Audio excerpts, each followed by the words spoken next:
How's it going, everybody? Andrew Zarian here, Wrestling Observer Live. We're here every day, Monday through Friday, 3 p.m. Eastern, 1 p.m. on Saturdays with Jim Valley, and Sundays with me. It's Sunday. It's 6 p.m. It's me. I'm here. Listen, I started a little trouble this week. Caused a little ruckus. But, man, I got to tell you, I have a ton to talk about regarding Raw possibly moving to TV 14. How I was told this information, what I saw, what other people saw. I'm actually, listen, here's the reality. If I saw that was reported somewhere, I probably would have been like, hey, are they really going TV 14? But this is a new development. This is a very interesting development here happening within USA Network, within WWE, which we're going to talk about, obviously, because this is the big story as of Friday. As of Thursday, one of those. Also, more allegations possibly against Vince McMahon. There's more investigations coming out. A lot of people within the wrestling business have been reached out. A lot of people within media have been reached out regarding this. They want to be questioned. They want to ask some questions about previous incidents about Vince McMahon. So we're going to talk about that. Special guest referee added to SummerSlam. That entire card is changing. Jeff Jarrett has been added to that tag match. Ain't I great? They're in Nashville. Who better than Double J to do that? G1 results, night 1 and 2. And guys, guess what? Somebody's going to be calling in a couple of minutes here. The one, the only Dave Meltzer of the Wrestling Observer is going to be joining me to kind of, break down everything that's been going on with this Raw story, which I think is it's an astronomical story if it is happening. The way that this kind of came out is even funnier. And I'll tell you this before we head on over to the break. This is the first time, listen, I get a lot of stuff that comes across. I get a lot of emails, a lot of text messages. I have never seen a memo get released and then get pulled back after 2 hours. The way that it was done. We're going to be talking about that and a whole lot more. Also joined by Dave Meltzer when we come back. Wrestling Observer Live, Andrew Zarian here on a Sunday on Sports Byline. Stay tuned. We'll be right back.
AEW's Brody King compilation.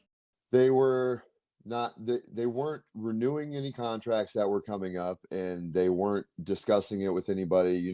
My contract was going to be renegotiated in December, and it was about October, I think, when it was like when everything kind of shut down, October, November, and they hadn't said anything to me, and I know a few others that they hadn't said anything to, and I was like, well, that seems strange that like they have all these big players that they probably would want to keep with their deals coming up, and nobody's discussing it with them. So it was like, I feel like a lot of people maybe wanted to pretend like that wasn't the case, but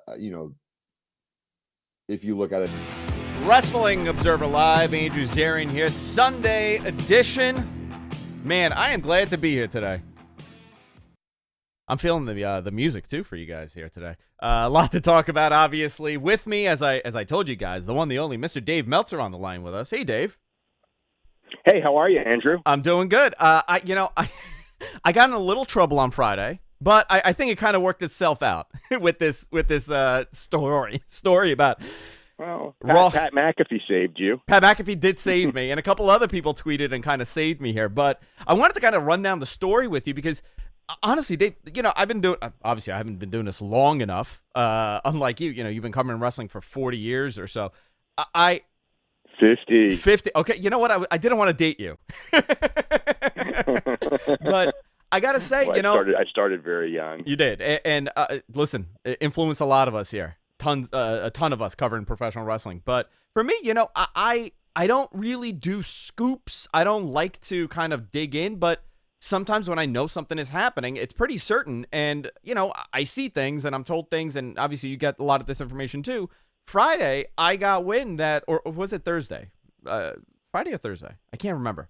It was Thursday. It was Thursday. Yeah, it was Thursday. On Thursday, yeah. I got a message early in the morning saying, hey, have you heard anything about Raw going TV 14? I laughed at it. And I said, I'm like, yeah, sure. Okay, whatever. And two other people at USA reached out to me. Somebody within WWE reached out to me. And I was like, okay, something's brewing. And then somebody at Fox asked me also. Same question. Do you know anything happening about this? And I said, no, absolutely not.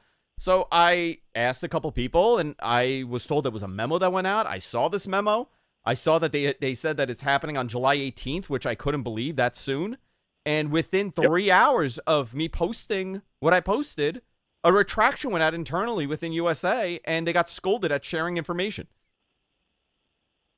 So, but I mean, we know that it's something that's been discussed, and it's something that's probably happening because, number one, I mean, first of all, obviously the memo tells you that was the idea at that moment, and that the only thing that they're trying to figure out is when to do it and how to explain to the public and all that. But once McAfee said it, it's almost like, we're acknowledging that it's happening soon. So it's happening. What that means is the big question, but it's clearly happening. Yeah. I mean, I try to be careful with this stuff. And I sent Brian immediately when it was happening. I messaged Brian and I messaged Garrett to text you because I couldn't find your phone number. So I'm like, hey, Garrett, can you send this to Dave, And I don't know if he sent you what I sent him, but I mean, for a memo to say, hey, just to let staff know, July 18th, we're going, we're going to be TV 14. Yep. That's as solidified as possible. So I don't. Absolutely. I mean, I know I've seen inter-office memos and everything, and sometimes they change a little bit, but generally speaking, in every case, the basic story always happens. So, it's a question.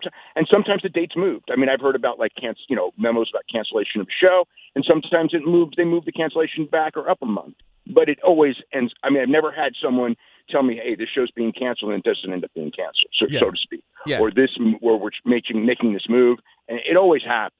So yeah, I mean, as soon as I heard it was a memo at USA, it was like, okay, it's happening. Just a question of when. Yeah, it was very, very shocking to me that it got kind of messed up within a couple hours. But here's the bigger question, right?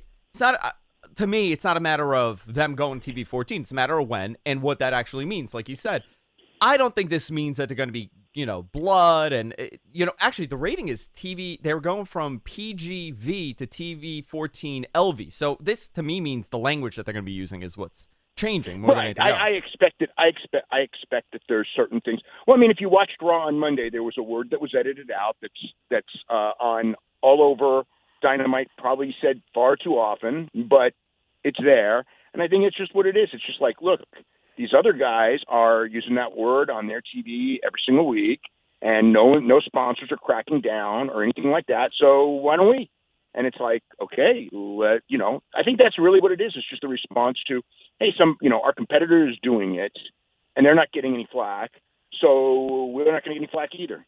So we don't expect to get any flack for it, and why not? Why not? Because I mean, the thing on Monday's show, this past Monday, is Brock Lesnar said the word that was bleeped out, and it had been agreed to by everyone. Like, the WWE's interviews are scripted, and USA sees the script. So everything was cool, and then it was still sound edited. So I think that, I don't know that is the thing that happened, but the timing of everything works out perfectly in the sense that they agreed to it. They got squeamish because it says TV, PG, and that word was being used. And it's like, you know what?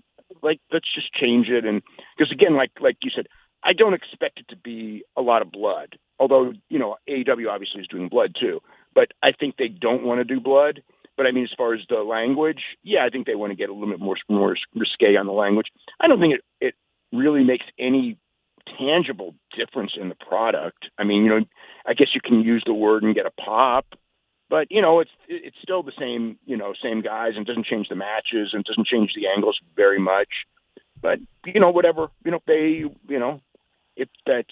they want to do that, I mean, I don't have any issue with it. I mean, and I don't think anyone does at this stage. I don't think so either. No, and they've toyed with this idea a number of times. I mean, just a couple of years ago when they were doing Raw Underground, they wanted that third hour to be a little bit more adult, and really they didn't commit to it fully. That it tends to happen a lot over there, where they half commit to projects and then pull back. I think we kind of know why that happens and who decides that. But here's my question, right? To me, it's more of the optics of going TV 14, right? It's more competitive to a portion of the audience that maybe is a little bit disenfranchised with WWE and the way that things are presented on TV. I think, to me, and we saw, I did not think this would be, maybe I was a little bit naive. I didn't think this would get as much traction when I put the tweet out. I was like, okay, this is like any other story that I put out. A couple thousand likes on a big story, and that's it. But this had like 18,000 before I deleted it, because I didn't want, at that time, when it went out, I was still trying to piece it together, and I didn't want the July 18th still going out there. So I took the tweet down and I put out a new one, and I said, hey, listen, this was the situation. But to me, it's an optics thing more than anything else, and that has been a big WWE thing. Whenever I speak to people there, they always bring up the term optics. Like Cody, for example, they were dancing with joy when Cody went over, because it was a great optics PR battle for them. So with this, this kind of puts them on the same scale as what AEW is doing. And it's not that they're going to do what AEW does, or, depending on what side you fall on, maybe they don't even come close if you're very much an AEW fan. But the optics says different for them. And I don't think there's going to be a big difference. My personal opinion, I don't think a lot's going to change. Maybe you'll get certain words that are used by certain people. And outside of that, that's it. I don't think we're going to be getting, we're not going to get a death match, a bar wire death match on Raw ever, in my opinion. I don't think we're going to get, I don't think, I mean, they're already breaking tables regularly. So that's, there's that, and you're getting accidental blood all the time anyway. As far as like the on purpose blood, I don't see them doing that. They did it once with Lesnar and Randy Orton, and I think that was a big mistake in hindsight. So I don't expect, I don't know that they think the bloodbath thing works for them anyway. But we'll see. I mean, it does give them a little bit more leeway. They kind of promise sponsors a tame product, but again, I don't see the sponsors, I don't see their sponsors getting upset over a dirty word in 2022. It's a different world. And they don't get those complaints. That's a rarity for them to get a complaint. No one's going to get a complaint. Things change all the time. I mean, I was thinking about the thing is it's a totally different subject, but for years they wouldn't touch Matt Riddle, and now they're main eventing him, and it's not like they run away from why they wouldn't touch him, and it's part of his character. And that was like we don't even want him in dark matches, and we don't even want him in in tryout matches or anything. It was like he was a definite no for years until New Japan wanted him, and then it was just Dave, we got to go to break. Yeah. We got to go to break, but stay tuned. We got a second segment coming up, guys. Wrestling Observer Live here on Sports Byline. In a business standpoint, that's probably not a good sign. And yeah, I don't know. It just seemed like that, especially since we were doing shows with crowds again, the crowds weren't great, and there's only so much you can do with a big roster with a lot of money and not a lot of people in the crowd. So, I mean, like when the news for Ring of Honor broke, I feel like Malachi, Tom, and I had already been discussing this House of Black dream scenario of like, what if, and if it could happen, and how to kind of get the wheels moving on that. And I think that we were already discussing like possibly trying to do like PWG, like trying to like set the groundwork for it. So it was very much like in the works already, and we had already been discussing like the what ifs and what we could do with it, and like bouncing ideas off each other. But I talked to Tony very shortly after the news from Ring of Honor broke, and he invited me out to a couple of the shows, and we discussed things, and that's when the whole House of Black idea really came to fruition, and it seemed like a good fit, and everything kind of fell into place. So I was very fortunate that like I kind of had a plan already, and it just kind of was an easier decision. There wasn't like, well, do I stay at Ring of Honor or do I go to AEW? Like, it was like, well, there's no more Ring of Honor, so here we go. I hate doing the blackout like reveal, because I just have this fear that I'm just gonna fall and like break my neck on the way to the ring, and like they're gonna restore the lights, and I'm like, unconscious on the floor. Did my Ring of Honor debut, it was pitch black in the ECW arena, and it was like me running down the ramp and hoping that I just didn't eat it on the way. So it's not my favorite way to debut, but it makes for a good reveal. The crowd was chanting my name, but when the lights went out, because Malachi had set all these like Easter eggs about me coming in, and then afterwards, I think it was Sting came out to me. He's like, "Man, that was awesome! Like, you guys have such a cool look together. Like, you guys look so intense." I was just like, "You're fucking Sting! Like, this is sick."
Wrestling Observer Live. Adrian Arian here, Sunday edition.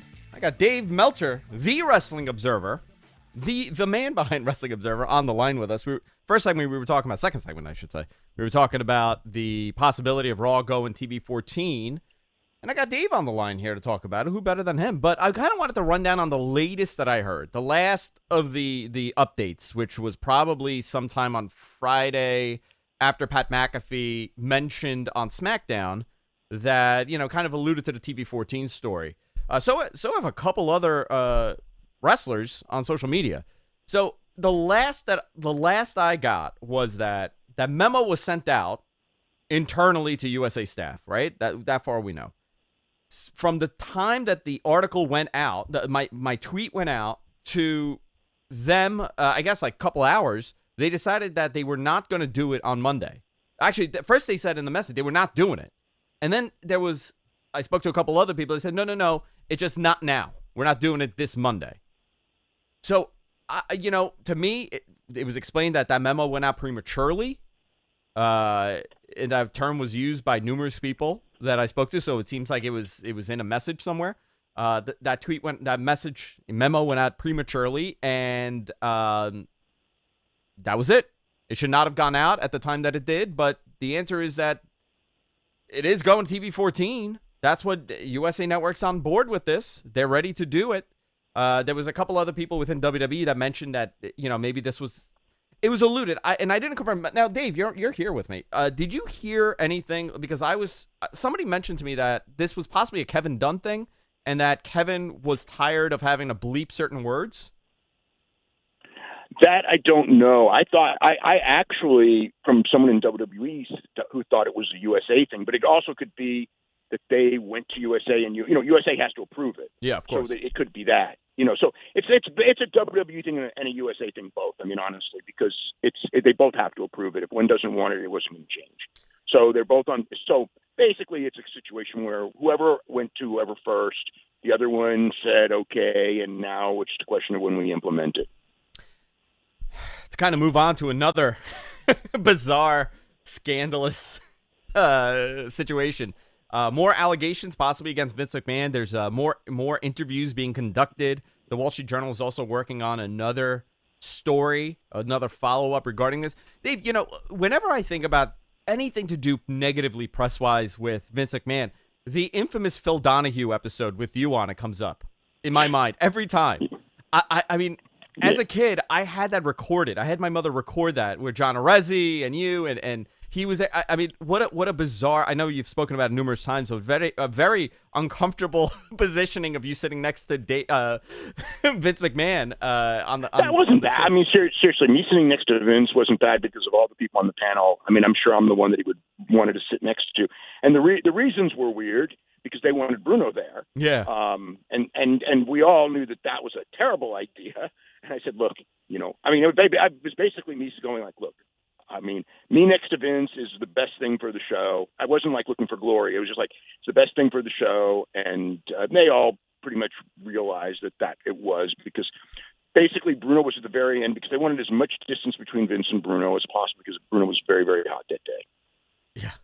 That would have been something. That would have been perfect for daytime TV in the 90s. Oh my God, would that have been something? Yeah. Right in the middle. I would have had to jump in the middle. That was the scary part of the whole thing. I wasn't scared about it. I didn't really expect it, but Bruno did go like, he goes like, it's a funny thing because Bruno goes, if he lies, I don't know what I'm going to do. And then the producers at the show go, do you think he's going to lie? And I go, I think so. Yeah. And they go, what do we do? And I go, put me there.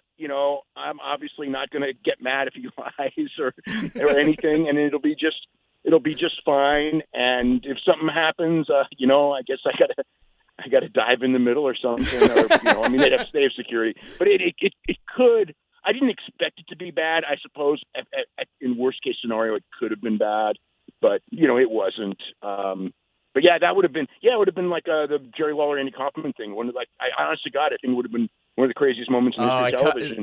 That conversation would be still flowing online. That Dave was in on the work. It was a work, and Dave was but it's Bruno and Vince working. Which believe me, Bruno and Vince weren't working then. No.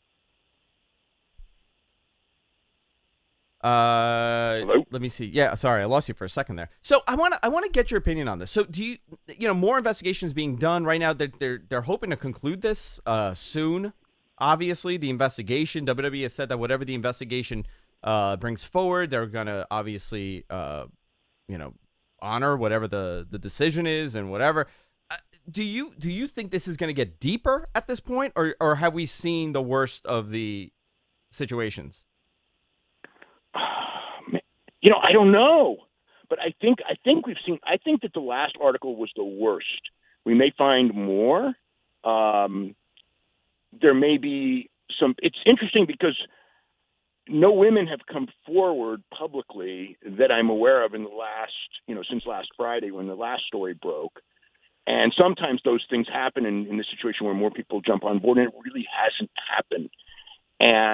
But if there is more stuff out there, we got a lot of people looking for it, including them internally, and it becomes the weirdest thing because it's like the last thing that the board of directors wants to do is have a fight with Vince, and the facts may force it, the facts may not force it. And, for us, it's just kind of sitting and waiting what happens. I mean, it's like, I, in my mind, think that in the end, Vince is still going to be with the company, but I read the allegations. I go, if this stuff is true and they believe it's true, boy, how do you keep him? I don't think you can. So no, you can't.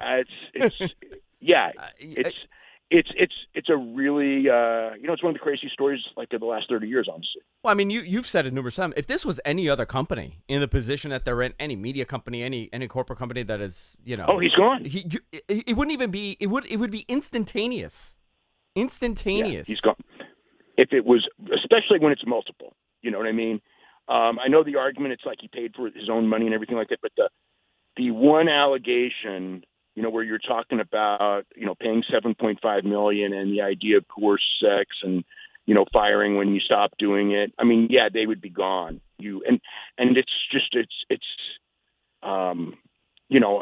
Basically they're going to have to find out who this person is and talk to them. And that person's going to have to, say something different than the original thing that they got paid for. So it is a very weird, tenuous situation. Yes. Very much so. Very much so. Let's. I'm curious how this falls out. Honestly, I'm very curious because this is a make or break for many things in that company.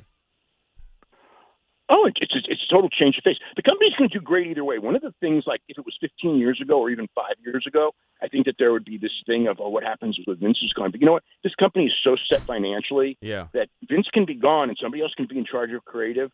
And as long as they're competent and creative and they're not absolutely horrible, everything would be cool. And you could do conservative creative and it will work right now just because of the nature of the fan base and everything like that. They're the characters themselves are more over than they've been in several years. There is an upswing in interest, even though people don't want to hear that. They're doing fine.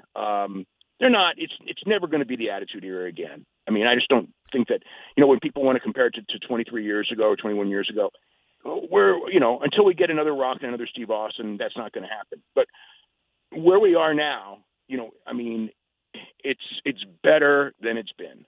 I will say that. It's the last. The advances. If you look at all these shows coming up, they're above what they had been. The TV ratings were up from a year ago. Not up a lot, but they're up. And that's where we stand. Where do you think a healthy WWE, as far as like Raw goes or SmackDown goes, if they're in a very healthy position, where do you think those ratings should be?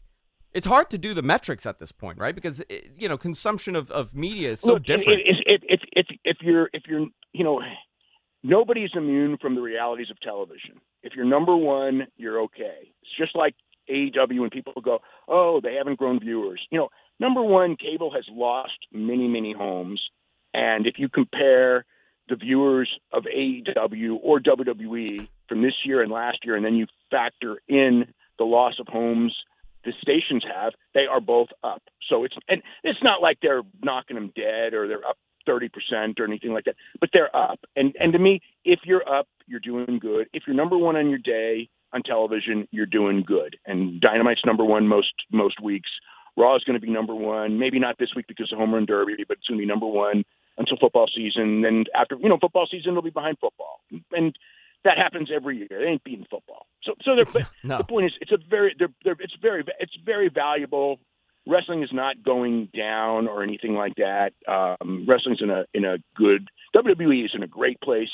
AEW is in a, it's hard to say place, but it's certainly a good place. They're, the WBD, as far as cutbacks go, that's honestly, that's probably even a bigger story than Vince. That's probably the biggest story is that, but we're not going to get that story for another, year and a half. Yeah. Or a year. So, right now everything's fine. No one's getting canceled. Numbers are good. They could be better. They certainly could be worse. Almost all of TV is worse. Oh, I agree with you. Now, the other part of this Vince McMahon story I totally forgot to bring up was that the special, the Netflix docuseries, I guess, whatever they were putting together is now on hold, according to Denise Salcedo with that breaking story. Yes. Well, that's the one where when people go like, all this stuff has gone on and they haven't been hurt. Well, that's a multi-million-dollar project. Dave, So, we got to yes, go to they break. have been hurt. We got to go to break, but I appreciate you coming on always. Okay, cool. We'll talk soon. Talk to you soon. Wrestling Observer Live, everybody. We'll be right back after this. Stay tuned.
AEW's Brody King Q&A Part 1. Question number 1. What would you consider the craziest thing you've ever done? Went to a drag bar and had a lip sync contest against the drag king. So that's a pretty good one. What songs did you sing? Bad Romance by Lady Gaga. Yes. I take it you're a Lady Gaga fan. Very much so. Hell yeah, I love it. Oh, that is so cool. You know what? It's how you live your life. You celebrate this big MSG show. You go sing, have a good time. Live it up in New York. I love it. Number 2, best thing about being a dad. All of it. It's the best thing in the world. Next question. Is there a tattoo you regret? Well, the one I did regret, I covered it up. So underneath this giant front piece is a tattoo I did not like at all. And that's kind of like where I'm at now, is I don't have a lot of room for new tattoos, so I'm just covering up the ones I don't care for anymore. You're like, I'm done with this one. New one up there. Yeah, just put another sticker on it. What's the craziest thing you've ever seen PCO do? Oh my God. I mean, I'll give you like a top 3. Wrestling Observer Live, Andrew Zarian here, Sunday edition. Thanks to Dave Meltzer for coming on. Always a pleasure to have him on. The OG, the original Dave Meltzer. Guys, I want to take a minute and talk about something that's happening at the end of the month, and it's Ric Flair's last match in Nashville. RicFlairsLastMatch.com has all the details. The weekend gets started with a roast of Ric Flair on Friday night, July 29th. The next day, you'll have panels with Bryan Danielson, Claudio Castagnoli. You know, I was practicing that before, and I tried to do it perfectly with the accent. It came out terrible, so I'm not even attempting it this time. My producers yelled at me. The Horseman reunion, Bret Hart talks SummerSlam 92, and on Sunday, they've got Paige, formerly known as Paige, Mick Foley, Kevin Nash, and so much more. It's all part of the biggest StarCast yet, StarCast 5. Photos, meet and greets, autographs, all happening.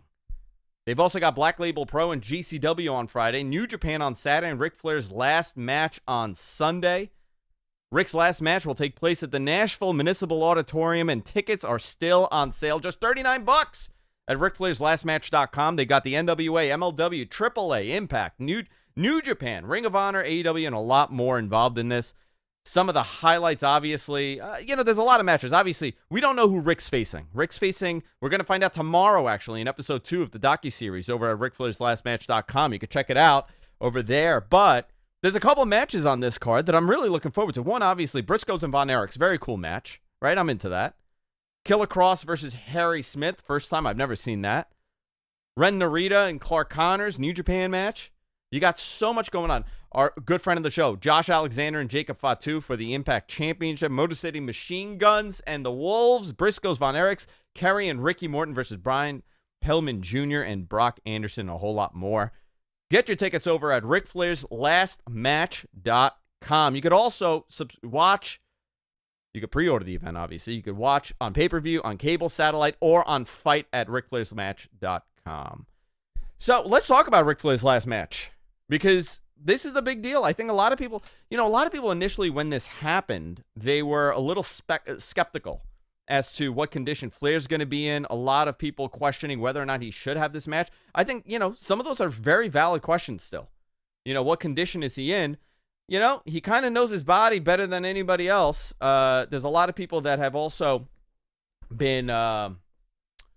there's a lot of people also that have been on top of this and following this, but I'm very curious on what you guys think. Do you think he should be having this match?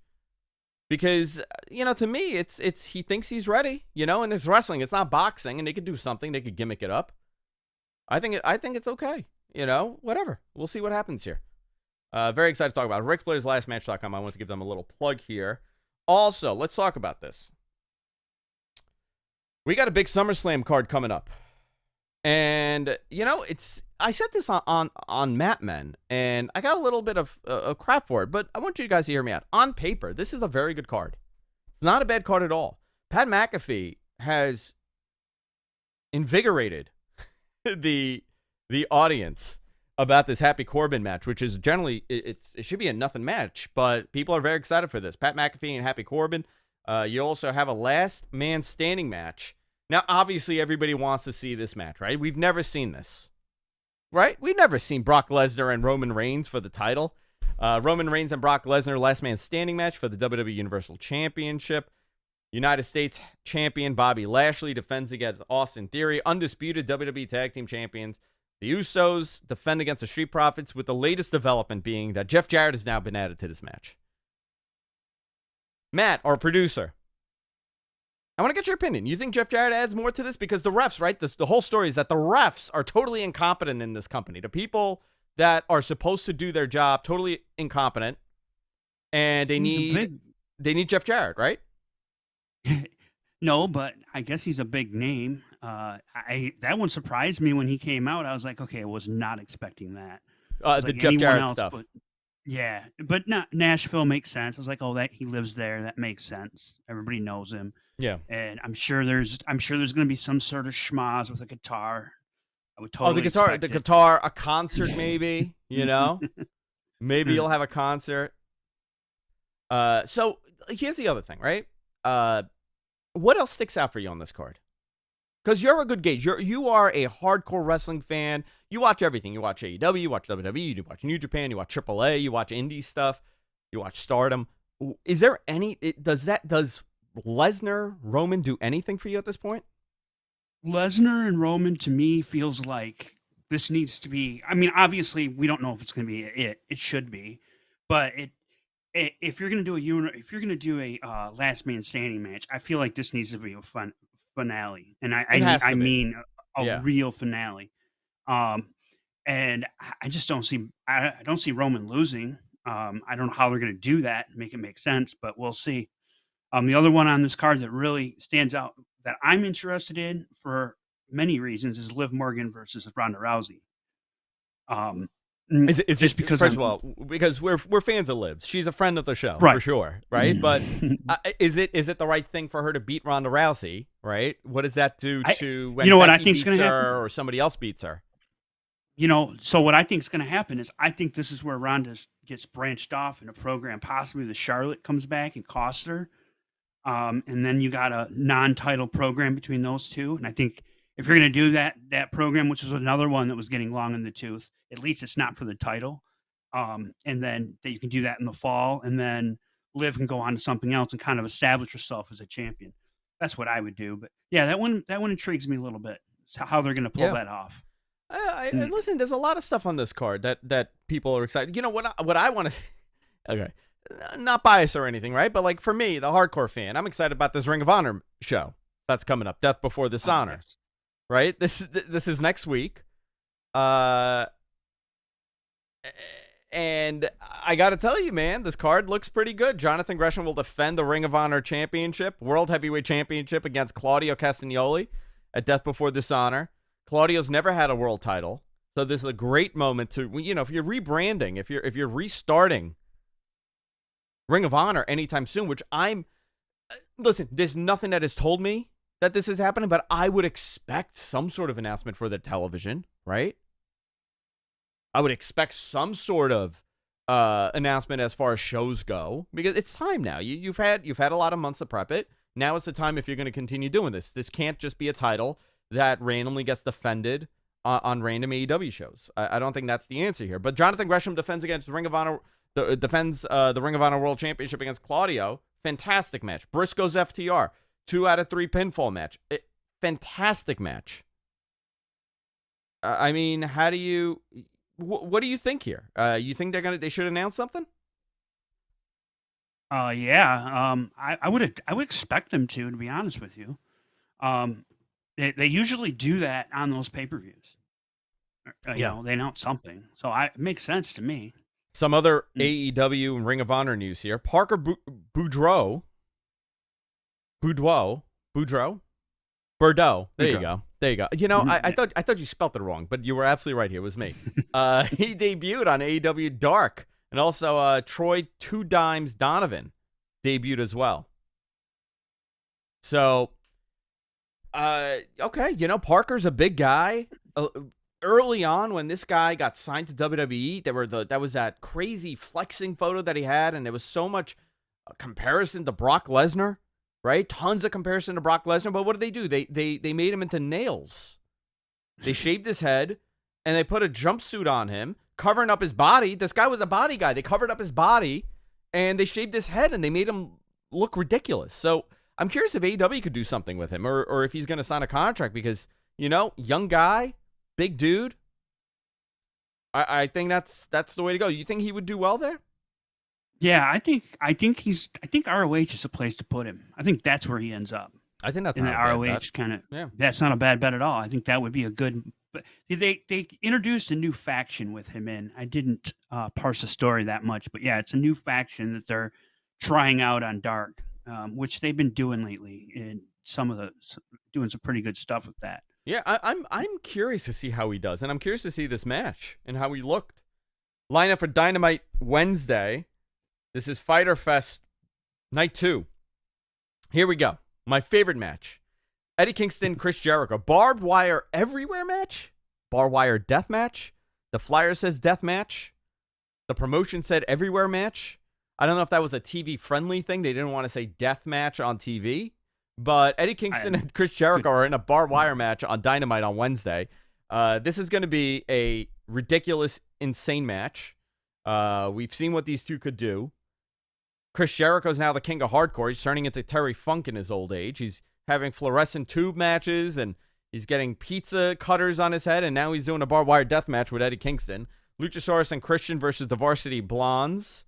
Brody King and Darby Allin, John Moxley, Wheeler Yuta, and the Best Friends. Let's talk about AEW for a couple of minutes. We have like 2 minutes here before we go on break, but this has been a interesting time for them. A lot of attention on their ratings, a lot of attention on their TV deal that's coming up. I think they've been doing really good in their ratings. I think we have to realize where we're at right now with TV. Like Dave said in that second segment, I don't think any of these companies are going to have 4 million people watching anytime soon. But, sitting at that million mark for AEW, that is a big number. And you also have to look at how they perform for the night for their demos. So I think this is a very interesting period, and they're trying different things. Having a barbed wire match, a barbed wire death match on AEW, they'll hit 1 million viewers here. They hit him over $1 million for the blood and guts match. We've seen them do this time and time again. So I'm curious if this builds up the momentum for them because, sitting at that $1 million mark is a great number for them. Absolutely. Also, G1 results. I'm gonna go through some of this really quickly. G1 results night 1 and 2. Okada defeated Jeff Cobbs. Jay White defeated Sonata. Will Ospreay defeated El Fantasmo, and Aaron Hanari defeated Hiroshi Tanahashi. Interesting. That was very interesting to me. You weren't shocked by that?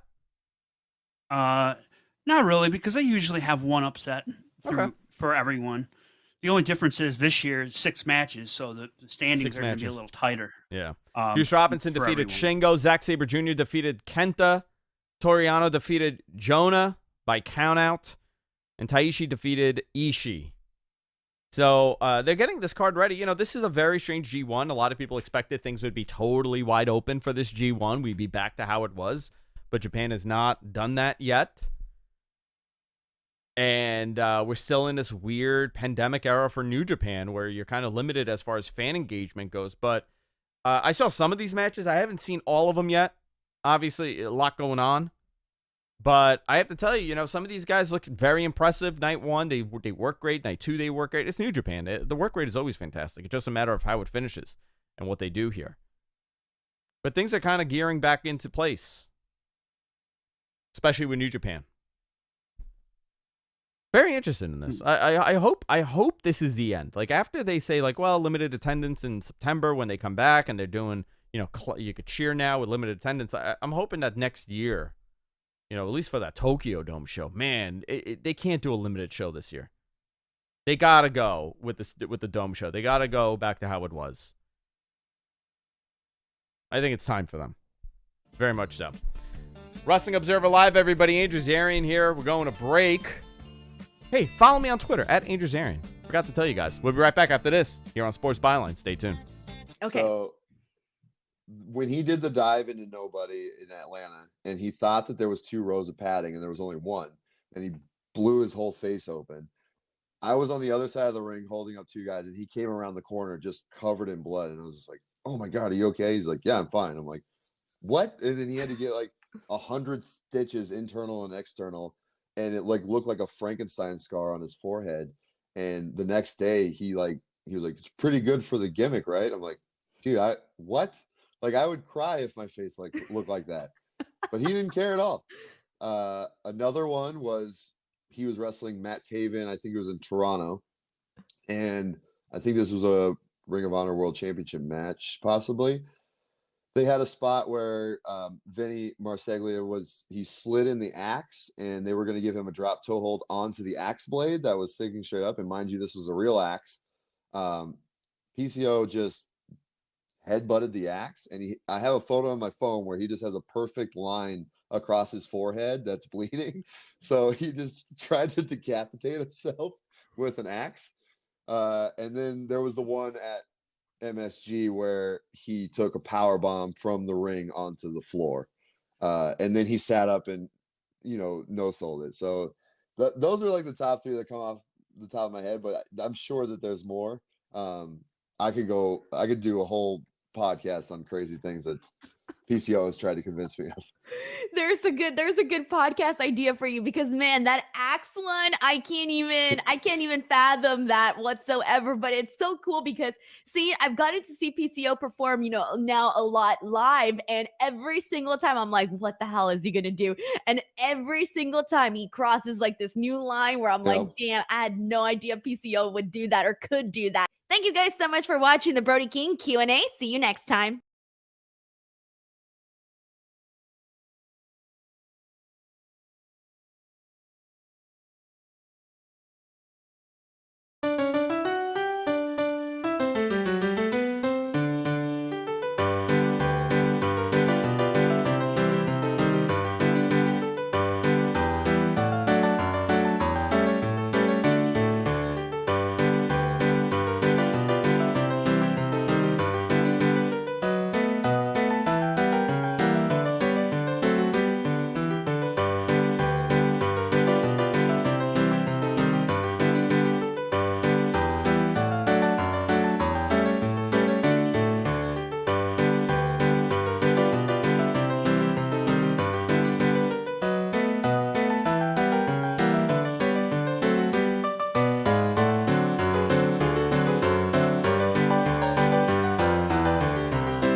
Wrestling Observer Live. Andrew Zarian here. Final segment here on the show. Boy, that was a jam-packed show here today. But there's a lot going on this week in pro wrestling. Tomorrow I'm excited to see what happens on Raw if they even mention this TV 14 fiasco. I'm also curious when. I'm sure I'm going to find out probably this week when this starts, because that's the big story here. When are they going to be doing this? We'll find out. No worries about that. Guys, this was a lot of fun. I want to remind everybody you can subscribe to us. We're everywhere podcasts are available now. Wrestling Observer Live is available in Spotify, in the Apple Podcast Store. I think Google Music, it has it. We're everywhere podcasts are available right now. So you can subscribe to this show and everything else that we're doing here that's available. I believe Denise's show is available. We're Live Pals available. Mattman is available. Wrestling Observer Live obviously is available. You can follow us on social media as well. But, the next couple of weeks, man, things are heating up. We're going into the fall slowly. I can't believe it. It's July, mid-July. We're talking about the fall already. We're talking about All Out. Tickets went on sale. I'm not sure if I'm going to be there. I know Dave and Brian are going to be there. They're going to be doing a panel. I know everybody's going to be going this year. I don't know if I'm going to make it because of my hip issues. But, I think that show's going to be a very big show. It's going to set the tone for the next couple of months for AEW. Then they go to Arthur Ashe, my backyard, here in Queens, a couple of weeks later. And then everybody's going to be talking about their TV deal coming up in 2024, 2023. They got to renew it, right? This is when you renew. 2023, you got to renew for 2024. Very interesting stuff here. Very, very interesting stuff. Guys, that's it for this week. I'll be back next Sunday. Brian will be back tomorrow here on Wrestling Observer Live. Follow us on social media. You can follow me at Andrew Zarin, and we'll be back next time. Take care.